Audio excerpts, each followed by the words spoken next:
Let's take a trip back to a time when Ireland was wild and untamed, a place ruled by forces as ancient as the earth itself.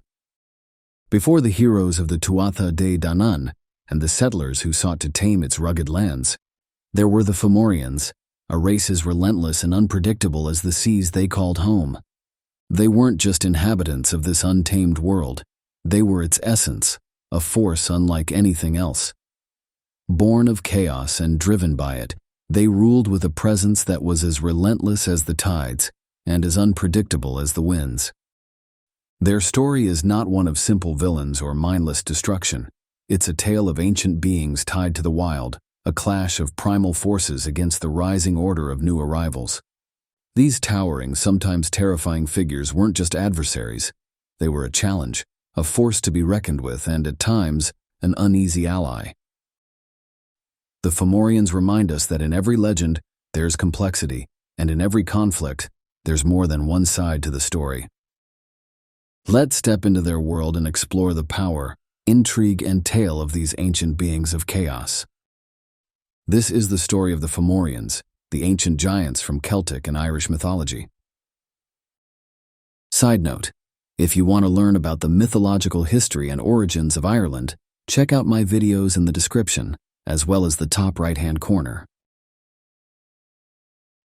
The Fomorians are an ancient, almost primal presence in Irish mythology, their story beginning long before the arrival of the Tuatha Dé Danann, or any of the other legendary races that would later shape Ireland.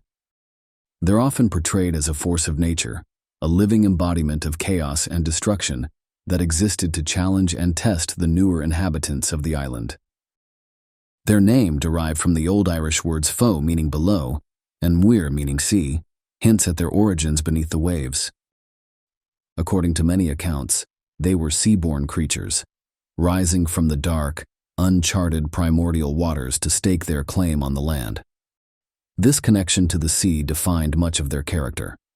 They were unpredictable, often violent, and capable of overwhelming those who dared oppose them. Some versions of their origin describe them as emerging from distant lands or shadowy regions, their existence tied to wild, untamed realms. The Fomorians didn't fit neatly into the usual categories of gods or mortals. They were something older, tied to forces that didn't follow human rules of morality or order. Unlike the Tuatha Dé Danann, who would later become known for their beauty and skill in arts and crafts, the Fomorians were less interested in creation and more in domination.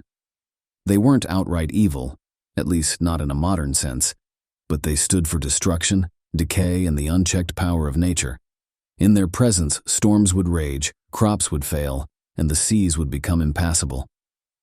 Despite their fearsome reputation, the Fomorians weren't one-dimensional villains. They had their own hierarchy, culture, and notable leaders. Some stories suggest that they were the original inhabitants of Ireland, living there long before other races arrived. This idea casts them in a different light, as a group defending their home against waves of invaders.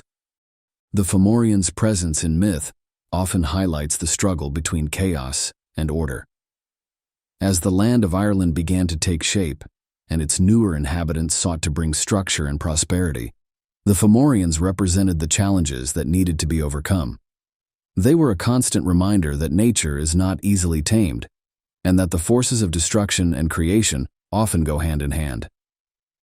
Their early history is shrouded in uncertainty, but one thing remains clear. The Fomorians were a powerful and enduring presence, shaping the stories and struggles of all those who came after them. They weren't just adversaries, they were an integral part of the mythological landscape, a reflection of the natural world's raw and untamed energy.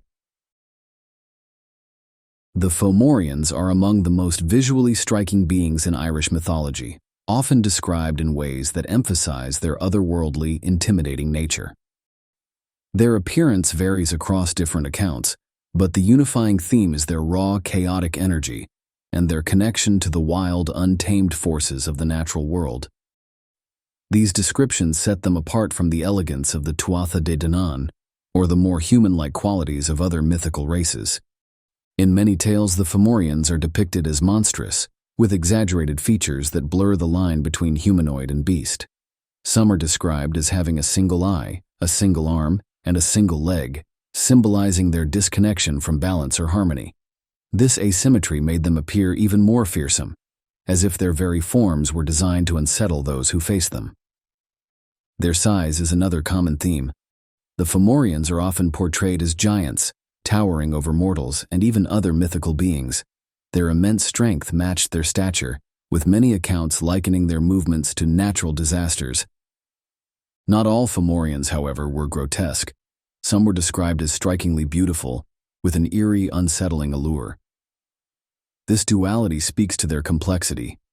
They were not simply beasts or monsters, but beings who could embody beauty and terror simultaneously. Leaders like Balor and Tuatha are often highlighted in this context, but more on them later. Their clothing and adornments often mirrored their chaotic nature. Many were said to wear armor made from crude materials like iron or seaweed, blending the elements of the earth and sea. Others carried weapons that seemed more like extensions of their bodies, clubs made from jagged rocks, swords forged in volcanic fires, and shields adorned with grotesque carvings meant to strike fear into their enemies. The sea, their place of origin, heavily influenced their appearance. Some Fomorians had scales like fish, others were said to have limbs resembling tentacles, and a few even bore the heads of sea creatures like seals or sharks. Their connection to the ocean gave them a fluid, almost mercurial quality, as if they could shift and adapt like the waves. Whether grotesque or beautiful, their presence was a reminder of the untamed power that lurked beneath the surface of the world. The Fomorians were more than just fearsome beings of chaos. They had distinct roles, behaviors, and powers that defined their place in Irish mythology. Often seen as forces of destruction and imbalance, they also displayed moments of cunning, ambition, and even leadership. Their traits made them complex figures in the mythological narrative, as much a part of the world's natural cycles as the Tuatha Dé Danann. The Fomorians were often depicted as the antagonists in Irish mythology, but their role wasn't purely malevolent. They represented the destructive forces of nature, storms, famine, and wild seas, reminding humanity of the world's uncontrollable aspects. As rulers, they brought harshness and suffering, but their dominance also served as a test for the peoples of Ireland, forcing them to grow stronger, more resourceful, and more united. Some Fomorians held specific positions of power. Leaders like Balor, with his deadly gaze, embodied the destructive potential of their kind.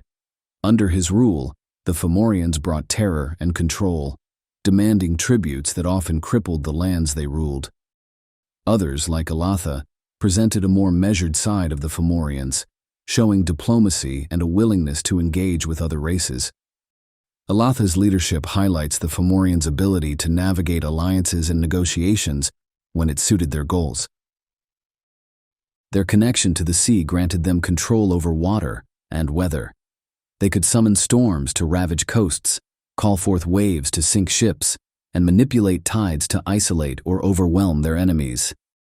This elemental mastery made them nearly invincible in their maritime strongholds.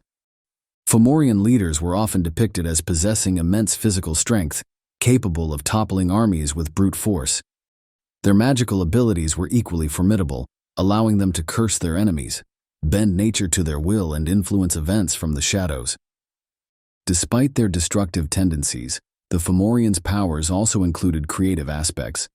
They were builders and forgers, crafting weapons and fortifications to secure their dominance. This duality in their abilities further illustrates their role as both destroyers and creators, forces that could shape the world in profound ways.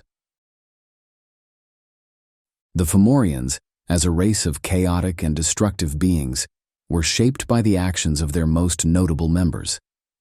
These figures, whether through their raw power, cunning strategies, or unexpected alliances, played pivotal roles in the mythological history of Ireland.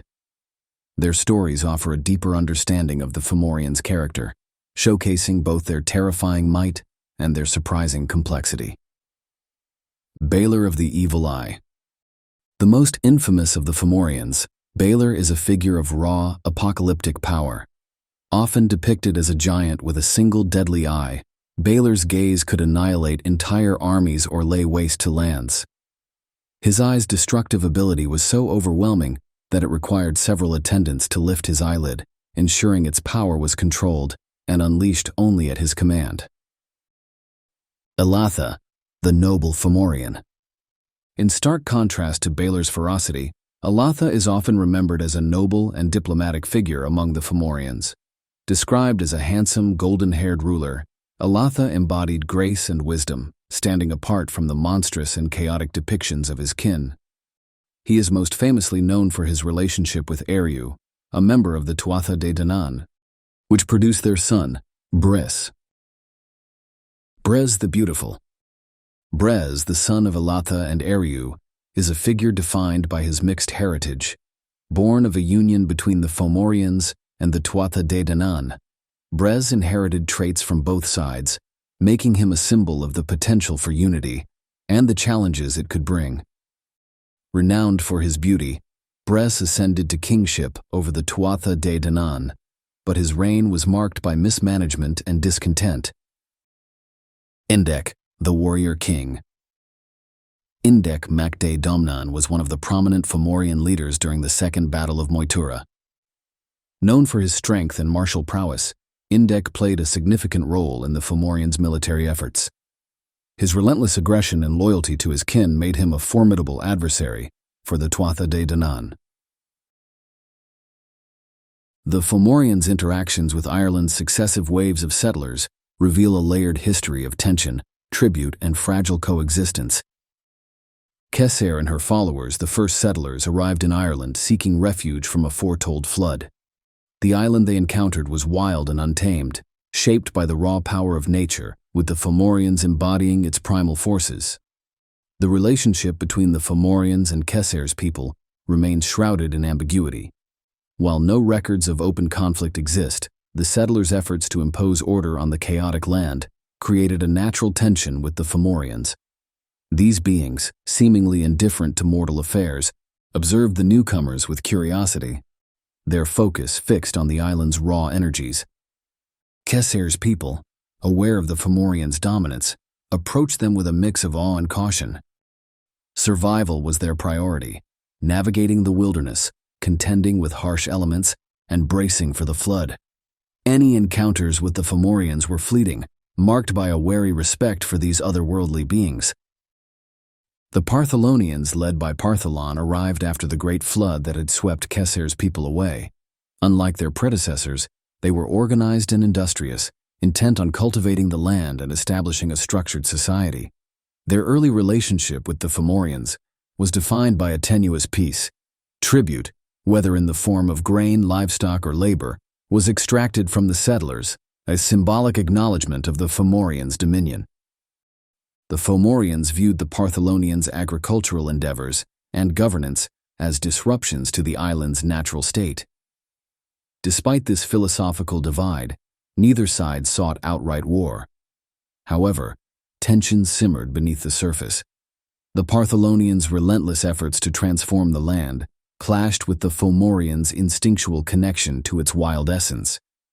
Eventually, the strain of skirmishes and environmental challenges, some believed to be the Fomorians' doing, took its toll. A devastating plague swept through the Partholonian population, leading to their demise. The Fomorians emerged unchallenged, their presence once again unshaken by mortal attempts to tame Ireland. The Nemedians, the third wave of settlers, brought renewed hope of creating a thriving society in Ireland. Led by Nemed, they initially managed to coexist with the Fomorians by agreeing to their demands.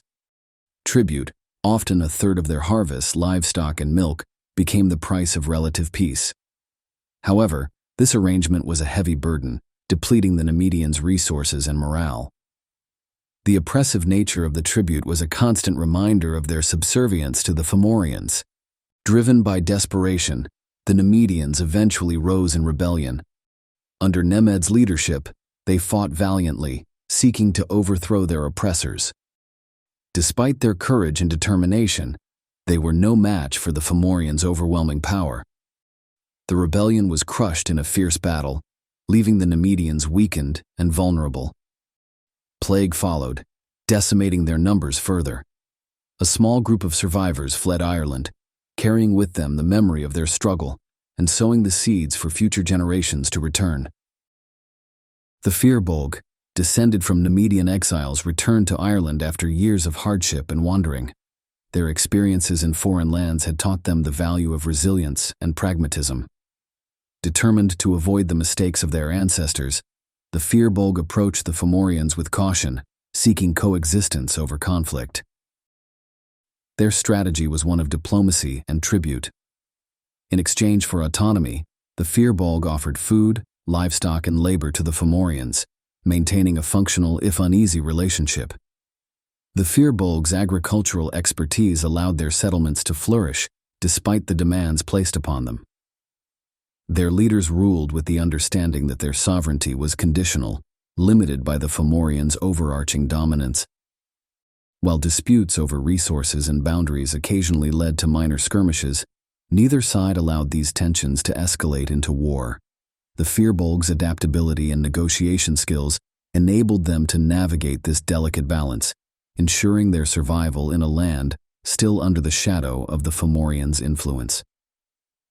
Across these interactions, the Fomorians revealed a complex nature, not merely destructive antagonists, but beings deeply tied to Ireland's wild and untamed essence.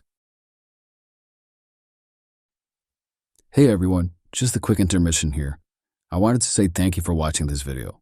It really means a lot to me. Did you know that over 80% of you who are watching right now aren't subscribed to the channel? If you've enjoyed this content so far, it would be incredible if you could hit that subscribe button. It's a small gesture, but it really helps the channel grow and ensures that you won't miss any more of our fascinating stories we explore together.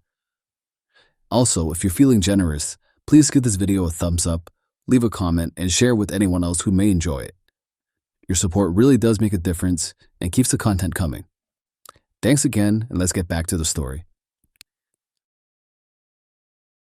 When the Tuatha Dé Danann descended upon Ireland, their arrival was dramatic and unmistakable. The Fomorians, who had long dominated the island, immediately took notice. Unlike the Bolg or the Nemedians before them, the Tuatha Dé Danann did not approach the Fomorians with submission or deference. They established themselves as equals, claiming parts of the land and demonstrating their strength in skirmishes and displays of magical prowess. This boldness intrigued and unsettled the Fomorians, who had grown accustomed to being the uncontested rulers of Ireland. Initially, the relationship between the two groups was marked by cautious diplomacy. The Fomorians, though wary of the newcomers, recognized their strength and sought to avoid unnecessary conflict. Similarly, the Tuatha Dé Danann, understanding the Fomorians' dominance over the land, opted for strategic alliances rather than immediate confrontation. Trade and exchanges occurred between the two groups, with the Fomorians providing raw resources and the Tuatha Dé Danann offering crafted goods and magical expertise. These interactions fostered a tentative peace, though both sides remained vigilant, aware of the underlying tension. One of the most significant aspects of the Fomorian-Tuatha Dé Danann relationship during this period was the formation of alliances through marriages and unions. These relationships were not merely romantic, but deeply political, aimed at securing peace and consolidating power. While many were fraught with tension, they played a significant role in shaping the mythological history of Ireland. The marriage between Bres, a Fomorian prince, and Brigid, daughter of the Dagda and a central figure among the Tuatha Dé Danann, stands as the most famous union between the two groups. Bres was a symbol of Fomorian refinement and potential. His appearance was striking: golden skin that gleamed in sunlight, piercing dark eyes that carried both allure and a hint of menace, and an aura of authority inherited from his Fomorian lineage. Brigid, on the other hand, was the epitome of the Tuatha Dé Danann's grace and vitality. Her hair shimmered like flames, her presence exuding warmth and creativity. As a goddess of healing, poetry, and the forge, she embodied the nurturing and industrious spirit of her people. Their marriage was arranged as a political alliance, a symbolic gesture to unite the two great races. For a time, it seemed to promise harmony, with Bres ascending to the throne of the Tuatha Dé Danann as their king. However, The union soon revealed the deep-seated differences between the two groups. Bres's rule became characterized by greed and harshness as he demanded tributes and labor from the Tuatha Dé Danann, reflecting the domineering traits of his Fomorian heritage. His failure to embody the generosity and leadership expected of a king led to his eventual deposition. One of the most notable unions is between Elatha, a noble and strikingly handsome Fomorian king, and Eriu, a goddess of Ireland and one of the sovereignty figures of the Tuatha Dé Danann. Elatha was often described as a regal and charismatic figure, a stark contrast to the monstrous depictions of many Fomorians. His golden hair and dignified demeanor set him apart, earning him admiration even among his supposed enemies. Their union was a blend of love and politics, a rare moment of harmony between two opposing factions. From their union was born Bres, whose mixed heritage made him a symbol of both hope and discord. The story of Ethniu and Cian reads just like a fairy tale. Ethniu was the daughter of Baelor and Sethlin, two infamous Fomorians. Cian, on the other hand, was son of the Dian Techt, the greatest healer amongst the Tuatha Dé Danann. Their union revolves around a prophecy that foretold of Baelor's death at the hands of his own grandson. In an attempt to prevent this fate, Baelor imprisoned his daughter Ethniu in a remote tower on Tory Island, guarded by women to ensure she would never bear a child. However, fate intervened. Cian managed to infiltrate the tower with the help of his druid companion, Bolg.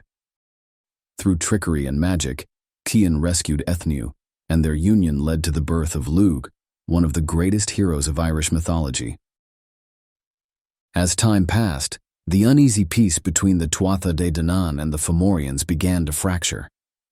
The Tuatha Dé Danann's growing dominance over Ireland threatened the Fomorians' long-held position as the island's rulers. The Fomorians, with their fearsome warriors and destructive powers, began to demand tributes and enforce their authority over the Tuatha Dé Danann. While some factions within the Tuatha Dé Danann sought to maintain peace through negotiation and compromise, others began preparing for conflict. The stage was set for an inevitable clash, with both sides gathering strength and allies. The Second Battle of Moytura is one of the most significant and climactic events in Irish mythology. It marked the culmination of tensions between the Fomorians and the Tuatha Dé Danann, two powerful and contrasting forces vying for control of Ireland. This epic confrontation was not just a battle of might, but also of values, strategy, and divine intervention. Again, if you want to learn about the mythological history and origins of Ireland, check out my videos in the description, as well as the top right-hand corner. The seeds of conflict were sown during Bres's reign as king of the Tuatha Dé Danann. His harsh rule and Fomorian allegiances alienated his people, leading to his dethronement. Enraged, Bres sought the aid of his Fomorian kin, rallying their forces to reclaim dominance over the Tuatha Dé Danann. The Fomorians, driven by their ambition and disdain for the Tuatha Dé Danann's independence, eagerly accepted the call to arms. The Tuatha Dé Danann, under the leadership of Nuada, who had regained his kingship after receiving a magical silver hand to replace the one he lost in the First Battle of Moytura, prepared for the inevitable clash. They gathered their warriors, including the youthful and charismatic Lug, whose arrival would prove pivotal in the conflict. The Fomorians arrived in overwhelming numbers, their warriors a terrifying sight. Each figure exuded a sense of raw power and otherworldly menace. Giant forms with grotesque features, wielding weapons that seemed forged from chaos itself. Leading them were fearsome generals such as Baelor, with his single destructive eye, and Indech, whose strength was legendary. The Tuatha Dé Danann, though smaller in number, brought precision, strategy, and divine magic to the field. They were adorned in gleaming armor, their weapons shimmering with enchantments. Lug stood out among them, his presence radiant and commanding, embodying the fusion of the Fomorian and Tuatha Dé Danann lineages. The clash was ferocious, with neither side holding back. The Fomorians charged with brute force, their massive warriors wreaking havoc in the Tuatha Dé Danann's ranks. Balor, towering over the battlefield, used his devastating eye to destroy anything in its gaze, creating chaos and despair among his enemies. The Tuatha Dé Danann, however, fought with ingenuity and coordination. Lugh, displaying unmatched skill and leadership, took a central role in countering the Fomorian onslaught. He rallied his people, weaving through the chaos with precision strikes and strategies that turned the tide of smaller skirmishes. His charisma inspired his comrades to hold their ground, even in the face of overwhelming odds. The turning point came when Lugh confronted Balor directly. Using his sling, a weapon imbued with both physical force and divine precision, Lugh struck Balor's destructive eye, causing it to turn back upon the Fomorians themselves. The unleashed power devastated their ranks, creating a moment of chaos that the Tuatha Dé Danann exploited. With Balor defeated and their forces in disarray, the Fomorians began to falter. Indech and other leaders tried to rally their troops, but the momentum had shifted irreversibly. The Tuatha Dé Danann pressed their advantage, using their superior coordination and magical prowess to dismantle the Fomorian army piece by piece. Brez, caught in the conflict, sought mercy from the Tuatha Dé Danann. In exchange for his life, he offered to teach them agricultural secrets and ensure the land's fertility, a deal that reflected the pragmatic and multifaceted nature of the gods and their dealings. For the Fomorians, the aftermath of the battle was both humbling and harrowing. Their defeat stripped them of the tribute and authority they had long exacted from the island's inhabitants. No longer could they demand offerings of grain, livestock, or labor as tokens of submission.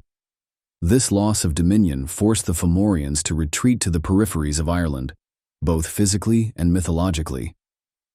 Legends suggest that many Fomorians withdrew to isolated and inhospitable regions, such as remote islands, cliffs, underground caves, and even the otherworld.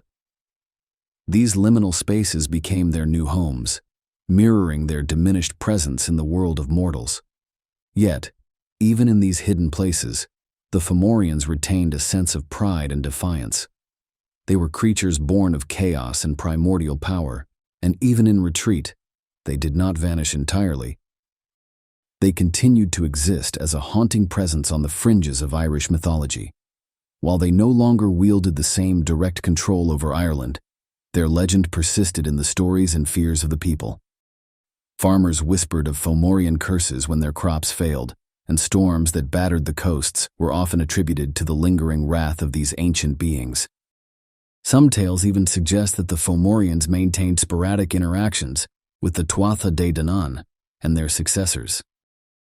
These encounters were often steeped in bitterness and tension, reflecting the strained coexistence that had defined their earlier relationships. In other accounts, the Fomorians were said to have taken on a more spectral role, becoming part of the otherworld, where they continued to influence the natural and supernatural forces of the land. The Fomorians evolved from conquerors to mysterious forces of nature. They became less a race of tangible beings, and more an idea, chaos personified, a reminder of the world's wild and unpredictable origins. As time passed, their mythological role shifted, and they began to be seen as part of the land itself, woven into the storms, cliffs, and wild seas that surrounded Ireland. Though they no longer ruled as they once did, the Fomorians refused to be forgotten. Their resilience, even in the face of overwhelming loss, ensured that their stories would be passed down through generations. In the end, the Fomorians may have lost the battle for Ireland, but they remained an indelible part of its mythology, untamed, unyielding, and eternal.